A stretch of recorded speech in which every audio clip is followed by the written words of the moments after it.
With that time management one and Mm-hmm. like outsourcing stuff, you've done that list of everything that you do, which we're not going to go over today, Mm-hmm.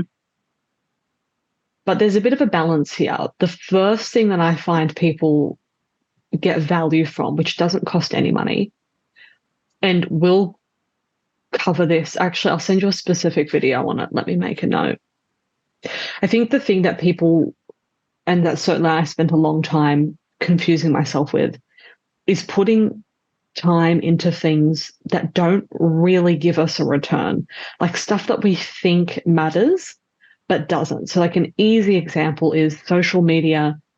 And I notice that you don't do that, so this doesn't apply to you, but it's just a simple Yeah. example. Mm-hmm. It's a place where people tend to lose a lot of time that they think is going to get them a lot of work, but it's really not one of the primary ways to get work. So, what you'll usually get value from as a first step is looking at all the stuff that you do.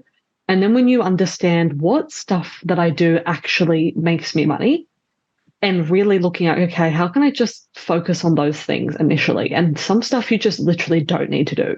Like there's some stuff that people are doing that just doesn't require the time that they think it does. And if they just drop that, like, great, they've got more time and energy. Really, once you've perfected that and you're making enough money, that's when doing things like hiring people to do stuff like specific in the business can become a value. But I find that a lot of people actually don't get to that point because our business is pretty simple. It's basically have a great profile that attracts high quality clients, respond to those inquiries. And I know that you work full time, so sometimes that's difficult, but we're going to put some free strategies in place for you to help you do that. Mm-hmm. And then take bookings and do a great job in the room and have a follow-up process. You don't really need anybody else to do any of that. And of course, if you do have somebody who does any of that, you have to pay them. Um, and you tend to lose a lot of control over the process. Like there are a few people that really need, for example, a booking agent managing their phone. And if you do have Yeah. somebody doing that, you have to pay them. Plus, now you're not in control of the interaction. So you have to train that person, blah, blah. So what you've done as a first step, list everything, is awesome. I'll send you a video after today that talks about some more specifics to this and it will help you with the perspective of I don't probably really need to yet be paying other people to do stuff, but maybe there's some stuff that I could just stop or that I could just do more efficiently, or do you know what I mean? Mm-hmm. Yeah, I know what you mean. Cool. Any other comments on that? Um, so I think what else did I write? Oh, I don't know if it's outsourcing, but I guess it's a bit off topic with that. But I was noticing that, well, like actually about that. So say Mm. if you're doing like really, really well, of course, and you're busy and you're getting lots of clients, I mean, certain things that you could get an assistant to do. I mean, I've never had an assistant for this kind of stuff.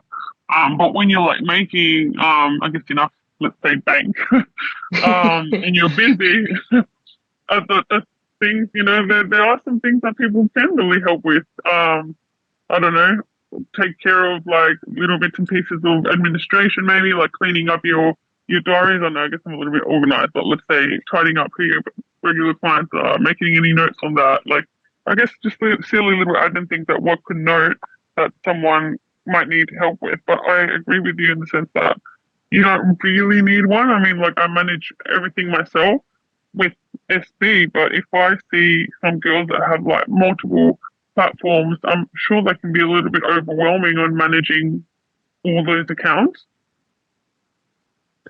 Yeah, I totally know what you mean. And I think the short answer, in my view, is like the caveat that you started with, once you're making enough, for sure.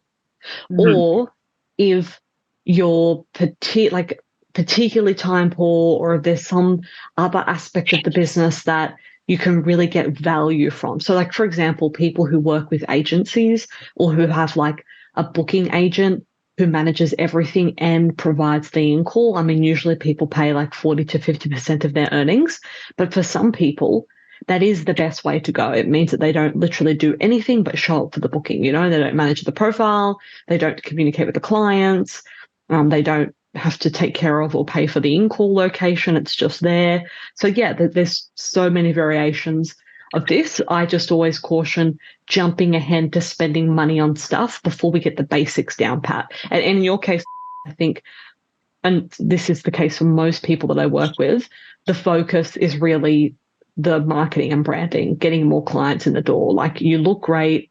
You've got enough repeat clientele from the information that you've given me, in that it's not like there's a clear issue that you can't get clients back.